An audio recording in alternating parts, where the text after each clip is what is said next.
पंचवटीला पोहोचलेले आहेत. प्रणकुटी तयार केलेली आहे. सीताई एका प्रणकुटीत, रामचंद्र प्रभू एका प्रणकुटीत.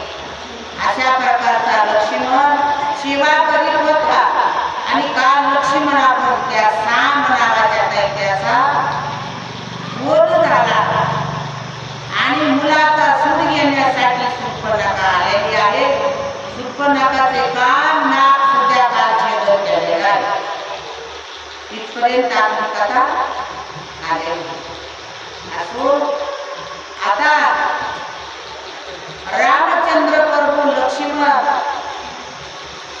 आणि सीता पंचवटीला आनंदानं राहत होते. आनंदानं लक्ष्मणांना सेवा करायची, फळमुळं आणून द्यायचे, कंदमुळं आणून द्यायचे, पाणी आणून द्यायचं आणि रमाला आणि सीतेला आनंदानं त्यांना रात्रंदिवस सेवा. लक्ष्मणाला 14 वर्षे झोप नव्हती, अन्न नव्हतं, पाणी नव्हतं, निरहार या अनुभवाचा होता. पण आता इथपर्यंत कथा सुटलेली आहे. तुम्हाला पुन्हा विचारणार, आपल्याला आता आम्ही नदीला परत जायचं. इकडं आम्ही नदीमध्ये काही अनाहुत घडलेला आहे. आम्ही त्या नदीमध्ये राजा दशरथ राम राम राम असं म्हणीत म्हणीत राजा दशरथानं प्राण सोडला. मुंडली गावल्या विठोर श्री ज्ञानदेव तुकाराम. राम म्हणिता राम म्हणित प्राण सोडला. कैकेयीच्या मनामध्ये जी राम गेले वनवासाला, जी दडलेला दशरथ राजा पडला ना, परत उठला नाही. राम राम म्हणित प्राण त्याग झाला. कैकेयीच्या मनामध्ये दशरथ राजा मरत पावला. समजलं सगळ्याला. कौशली, सुमित्री, सर्व नाही 700 बायका जमा झाल्या. 700 राजा दशरथाला 700 बायका होत्या. सर्व जमल्या, अनेक प्रकाराला बोलत होत्या. तू राजा दशरथ मरणाचा कारण तू पापी आहे, चंडाळी नाही. राजाला तुझ्यामुळं मरावं लागलं. राम मनाला पाठवला म्हणून राजा राम राम म्हणीत मरण पावला. तू पापी आहेस, चंडाळी नाहीस. आता 700 बायका तिला बोलत होत्या. तिचा न इलाज झाला. मोठी राहिली, मोठी कोण कैकेयी. गप्पबसली, सर्वांचं बोलणं ऐकून घेऊ लागली. सहन केलं, गप्प राहिली. अनेक प्रकारचे आठवण करून या दया नमुन्याचं त्या पत्न्या रडत होत्या. काय करावं लागलं? राजा दशरथ गेला आणि 703 बायका विधवा झाल्या. 703 बायका विधवा झाल्या. काय करावं लागलं? दुःख झालं. विधवापणाचं दुःख येऊन राहिली नसणार. विधवा होणं म्हणजे महापापाचा पापाचा भाग म्हणून हे दुःख आपल्याला. हे काय येतं पंक्ती भेद करणं आणि आपण पंक्ती हे माझं ते माझं मोठं एवढं वाटतो. पंक्ती भेदीचं पाप एवढ्यानं 2 पाप बघावं लागतात. जन्मून बाळाचा मृत्यू होणं आणि लहानपणी विधवा होणे येणं, हे 2 पाप पंक्ती भेदीचं बघावं लागतात. असो राजा मेला सगळ्या आधी ते नदीमध्ये काळिंबा पसरली, दुःख झालं सर्व. माणसं रडतात लोक, त्याचं नवल नाही. राजा दशरथ मेला तवा पशु पक्षी कुत्रे सुद्धा रडत होते, गायी रडत होत्या. तसा पुण्यशील राजा होता. दुःख झालं, देवाचा बाप होता, पण त्याला उद्या मरण चुकलं नाही. तुम्हा आम्हाला जाऊ द्या, देवाच्या बाबाला म्हणावं लागलं, स्वद्यामधलं रामाच्या, पण मरण कसं आलं हे महत्वाचं आहे. पहा, भरत शस्त्रभूम आजूला गेलेले होते, राम लक्ष्मण वनवासाला गेले होते. ते शाप आपण ऐकला परवाला, श्रावण बाळाच्या आईने शाप दिला. बाळाला आम्हाला अनाथ त्याला 4 पुत्र होते, पण अंतिम काळाला एकही राहणार नाही, अशा प्रकारचा शाप दिला होता. ती शाप आता दशरथ राजाचा महाराज झालेला आहे. आणि दुःख झालं. राजा दशरथ बसवला, वशिष्ठ मुळ आले आणि म्हणाले, कुणाला कौशल्य म्हणून गेलं राजा दशरथात आणि सांगितलं, 2 वनवासाला गेले, 2 आजूला गेले आणि तुम्ही काय करा, पत्नी हा तुम्हाला पाणी काढायचा अधिकार आहे नाही असे वशिष्ठ पुरुष सांगू लागले कौशल्यला. ज्याच्याजवळ मुलगा नाही त्या पतीला पत्नीनं पाणी काढायचा अधिकार वशिष्ठ सांगू लागले. आणि पती ऐकवपर्यंत पतीच्याच हातानं पाणी प्यावं, पण आम्ही परंपरा पडली मुलाला पाणी काढावं, मुलाला पाणी काढावं असो, अशा प्रकारचं कौशल्यमध्ये नाही ना. माझा राम म्हणायला गेला असं तर माझा भरत आहे ना, भरताला जाऊन मागून नवीन घेऊया. भरत शस्त्र म्हणाला घेऊया. इकडं राजा दशरथ परत लावला, तिकडं पहाटेच्या टायमाला, पहाटेच्या 8च्या नंतर सुंदर पडल्याला ठरवले आणि स्वप्न पडलं होतं. काळा माणूस एकदम काळा भोर आणि तेलानं त्याला नाव घाली पुढे. अंधार पडलेला होता, तेलानं नाव घालू लागले. विचित्र स्वप्न पडलं आणि सकाळी उठून शिणी भरत शस्त्र होऊन दारामध्ये दादाला बस करीत होते. त्यावेळेस मामाला सांगू लागले, मामा अरे आम्हाला स्वप्न खराब पडलेले नाही, काहीतरी पण विघ्न आलेला आहे आलेल्या नवरीवर आणि आम्हाला स्वप्न पडलं असं मामाला सांगत होते.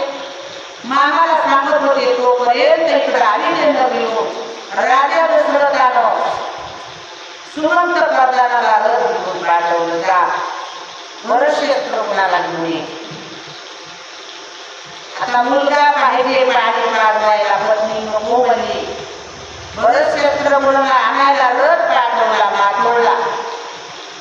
अजून होतं ते कैकईचं माहेर होतं माथोर नावाचं. आणि रथ गेला, बऱ्याच अंतरावर त्या भरतानं पाहिला, मामा पाहना आम्ही ते नदीचा रथ आहे. कशावरून ओळखला? भगवे ध्वज होते, वै भगवे ध्वज होते, त्याच्यावरून ओळखलं. अरे मामा काहीतरी झालंय, मला स्वप्न खराब पडलंय, आणि त्या नदीचा रथ येत आहे. सांगलीपर्यंत रथ येऊन मातूर मामाच्या राणामध्ये आलेला आहे. आणि सुमंताला सांगितलं होतं काही सांगायचं नाही. सुमंत गप होता, पण रडत रडत रडत आलेला होता. सुमंत प्रधानाचा चेहरा उदास झाला होता, रडून उदास झाला होता. पाहिलं, भरताना प्रश्न केला, सुमंता रथ का आणला? काय घडलं नेमकं? सुमंतानं सांगितलं काही घडलं नाही, पण तुम्हाला गडबडीनं अविलेला बोलवले म्हणून मला पाठवले. संशय आला भरताला, संशय आला. भरत शस्त्र त्या रथामध्ये बसवले आणि सुमंत पुढे लगे गडबडीला रथ घेऊन निघाला. पण भरत शस्त्र गुणाला यायला 10-12 दिवस लागणार होते. 10-12 दिवस लागणार होत. तर राजा म्हणाला 10-12 दिवस नाशिवंत शरीर आहे, त्याला किडे पडतात, आळे पडतात, याची दुर्गंधी सुटती, नाशिवंत शरीर आहे, मग काय करावं लागत? राजा दशरथाला तेलाच्या कढईमध्ये करून ठेवलं होतं. आता रामायण सांगतो की नाशिवंत शरीर आहे, त्या शरीराची दुर्गंधी सुटते, पशु पक्षी बसत नाही, माणसं तर बसणारच नाही, म्हणून त्या दशरथ राजाला तेलामध्ये करून ठेवलं होतं. सुमंतपुढे रथ हाकीत होता. भरत शस्त्र पाठीमागे बसले होते, पण सुमंत रथ आणि पुढे तोड रथ होता, किती झालेला होता, डोळे पुसायचा. रथ मनात म्हणू लागला सुमंत दुखी झालेला आहे, काहीतरी पण घडलेला आहे, काहीतरी आलेल्या नदीमध्ये घडलंय. त्या अर्थी सुमंत मुली करून रडतो. आम्हाला काढला भरतानं आणि सुमंता जवळ गेला, म्हणाला काय झालं तुला आम्हाला सांगा. काहीच नाही राजे साहेब, आजारी आहे. एवढी कल्पना घेऊन एवढा गडबडीनं रथ हाकला, गडबडीनं रथ हाकला आणि ते नदीमध्ये आला. भरत शस्त्र आला त्यावेळेस आणि दुःखामध्ये आपला माणूस आल्या जास्त दुःख होते. पुन्हा अंधार घडला, सर्व कन्या रडत होत्या. रथ आला, काय नेमकं झाले सुमंताला सांग मला. ते राम कुठे गेला? माझा दादा कुठे गेला? या घरात जाऊ लागला, त्या घरात जाऊ लागला, कोणीच बातमी सांगत नव्हतं. माझा दादा कुठे आहे म्हणून प्रत्येक रूम मध्ये जायचा बरोबर. आणि शेवटी सुमंताला सांगितलं माझा राम माझा प्राण आहे, सांग मला. त्यावेळेस सुमंतानं सांगितलं तुमच्या आईनं कारस्थान केलेले, राम वनवासाला गेले म्हणून राजा दशरथ जमिनीवर पडला, राम राम राम म्हणून प्राण सोडला. तो नाही उघडलं राजानं.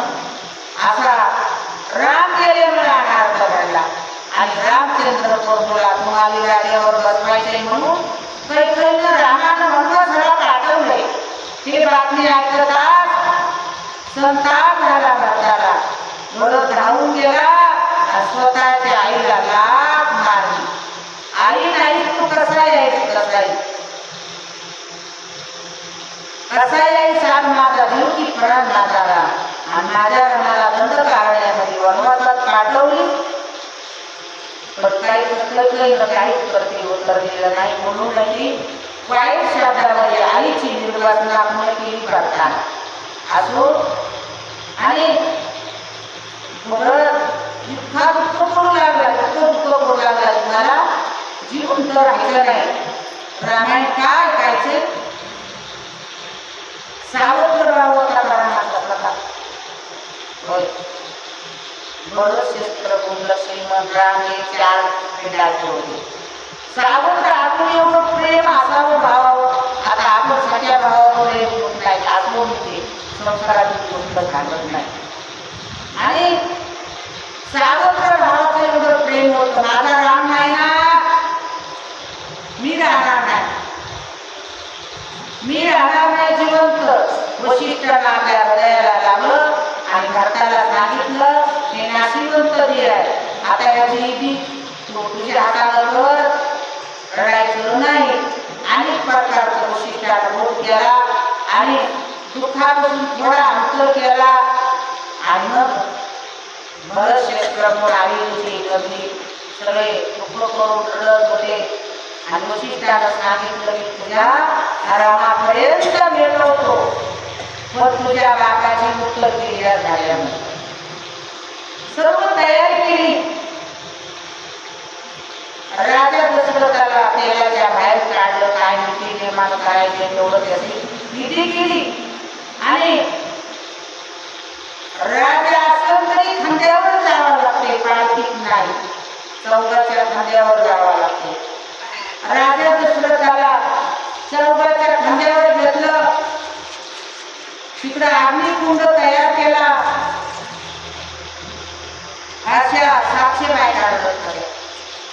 फक्त कैकेयीला बोललेलं आणि दुःख झालं होतं, आपल्या हातानं वाटोळं झालेलं आहे, आपल्याकडून अपराध झालेला आहे.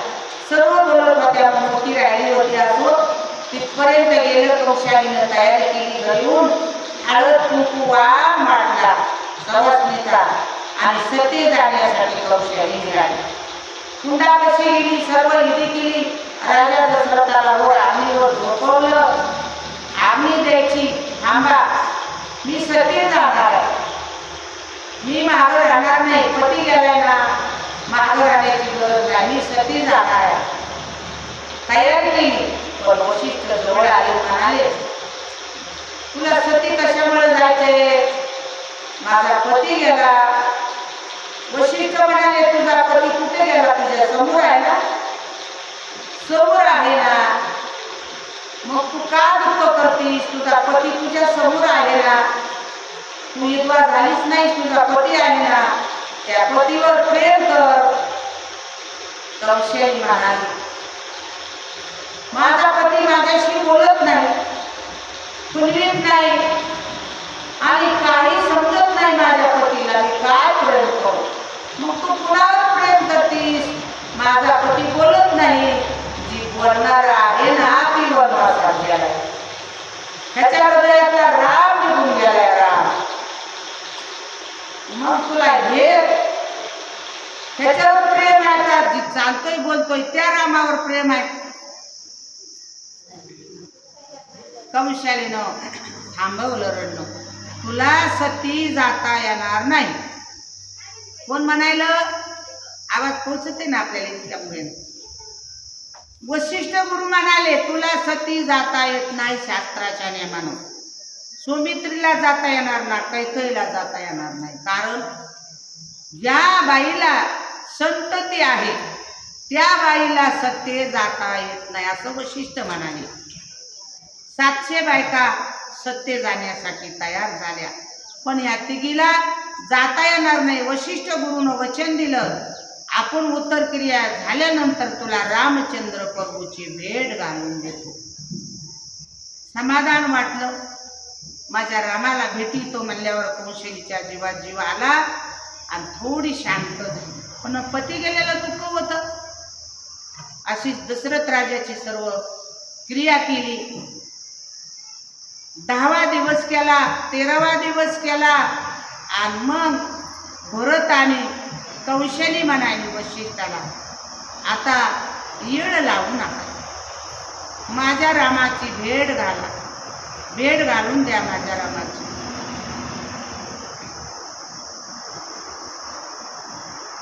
मग आविद्याच्या रथ सजवले. एका रथामध्ये भरत शस्त्रगुण बसवले, एका रथामध्ये कौशली सौमित्री बसवली. त्या रथावर चालक म्हणून सुमंत प्रधान बसवला. असे सर्व अयोध्येचे लोक निघाले, एकही राहिलं नाही. फक्त कैकेयी आली नव्हती. पूर्ण अयोध्या नगरी कुठं चालली व? रामचंद्र प्रभूच्या भेटीला. रामाला भेटायला गेले, पण वाटामध्ये घोप होता ना, घोप त्याचा जीवलग बघतो. अरे एवढी माणसं पब्लिक, हे कुठं जातात, कुठं जातात? नक्की माझ्या रामाला मी परवा सोडले, ते राजाच्या लोभानं माझ्या रामाला मारायला चाललेत का? बरं, भोकानं हातात धनुष्य बाण लावला आणि उंच माळावर गेला.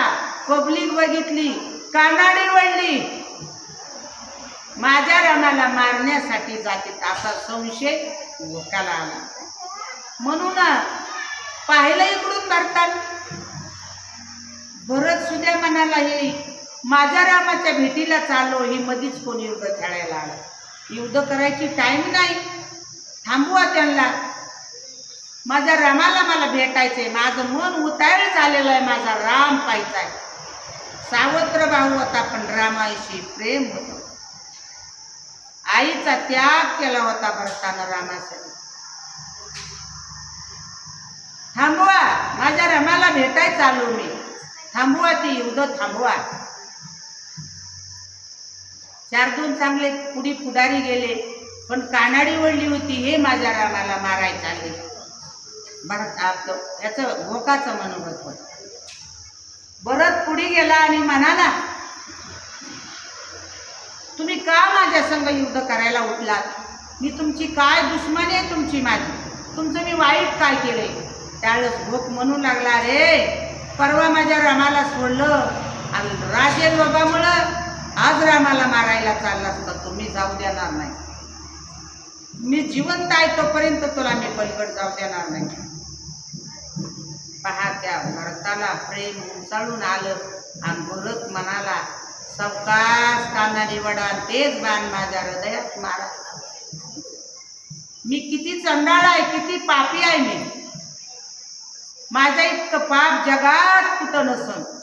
अरे माझ्या आईनं रामाला वनवासाला पाठवलं, ते दोष माझ्या डोक्यावर बसला. माझ्या रामाच्या भेटीला चाललो, ते मधीच युद्ध आलेलं आहे. पण एका घरामध्ये खेळलो, अंगणामध्ये खेळलो, एवढं प्रेम भावाचं आणि एक भिलाच्या जातीचा भोग. एक दिवस राम राहिला, एवढं रामासंग प्रेम जडल्या गेलं. आणि मी किती करेन त्या कपाळाचा भाऊ असून? सावकाश बाण मारा, माझा प्राण घ्या, माझा प्राण घ्या, येळ लावू नका, फक्त माझ्या रामाला बातमी द्या. भरत आलता, एक बाणा सरशीने संपीला. एवढंच सांगा, मारा बाण, येळ मारू नका, येळ करू नका, बाण मारा. उताळे झाल्यालं अंतकरण, अरे रामच भेटत नसेल तर जीवनाला काय करायचंय? आता आपण रामाला ओळखीलच नाही, आपण संसारामध्ये गुरफडून गेलो. पण ते बिलाचा घोक सावत्र भाऊ भरत, रामायशी किती प्रेम आहे त्यांचं. बाण मारू लागला, बाण मारा, हृदयामध्ये माझा प्राण घ्या, असा भरत म्हणू लागला. त्यावेळेस भोकानं ओळखीला, अरे त्याचा भाऊ असावा, ती मरणाला उदार झालाय, ती आरती रामाचा दुश्मन नाही, असं भरताला वाटलं. बाण खाली ठेवला, सर्व माहिती घेतली, परिचय घेतला आणि मग भरत खाली उतरला. भोक खाली उतरला, भरत रथाच्या खाली उतरला आणि भरताची भोकाची भेट झाली. आणि मग भरतानं विचारलं, माझा राम कुठं आहे? मला गडबडीनं.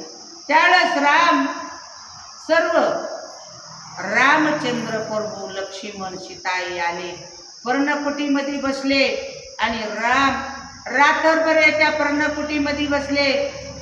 भरत, शस्त्रघ्न, लक्ष्मण, राम, कौशली माता आणि सुमित्री एका पर्णकुटीमध्ये बसून रात्रभर हे बोलले. काय करण्यासाठी अवतार आहे माझा? मी मनात जाऊन काय करणार आहे? 1000 वर्ष झालं दगड दोंडे होऊन बसलेत माझ्या भेटीसाठी. माझं जाणं आहे, कर्तव्य आहे, निमित्त आहे. कैकईनं काही केलं नाही, दुखवू नका. आणि भरताला राजावर त्यावेळेस भरत म्हणाला, राजाचं नाव काढल्याबरोबर, दादा तू नसताना तुझ्या राजावर मी बसणं म्हणजे मात्र गमनीचं पाप लागल ना. मी राजाकडे जाणार नाही, अविदेत जाणार नाही, अवेदीला जाणार नाही, असा भरत निश्चय कळाला भरताचा. दादा मी तुला सोडून जाणार नाही. त्यावेळेस राम म्हणाला, अरे मी इकडं आलो ना, अविद्या नगरी सुनी नाही जमणार. जा बाळा, मी 14 वर्ष झाल्यास परत येणार आहे, परत येणार आहे. समजून काढली. भरत म्हणाला, मी अविदेला जाणार नाही. रामचंद्र प्रभूंनी स्वतःच्या पादुका पूजा केली पाठावर एका, आणि रामाच्या पादुका भरतानं डोक्यावर घेतल्या, डोक्यावर. पर अविद्या नगरीला गेला नाही. याला शस्त्रगुणाला सांगितलं तू आवेदीला जा, राजावर अभिषेक कर. शस्त्रगुणाचा सुद्धा तेच शब्द होता, माझा राग नाही, त्याच्या गादीवर मी बसू, माझ्यापेक्षा मूर्ख कोण नाही, नको बसू, आवेदीला जा आणि प्रजेचा सांभाळ कर. सुख आहे दुःख आहे राजानं सांभाळलं पाहिजे असं शस्त्रगुणाला सांगितलं. भरतानं डोक्यावर पादुका घेतल्या आणि नंदीग्रामाला गेला. नंदीग्रामामध्ये भरत राहिला 14 वर्षे. फक्त राम राम त्या पादुकाची पूजा करायचा. राम राम राम राम रात्रंदिवस. एकटा भरत नाही हो.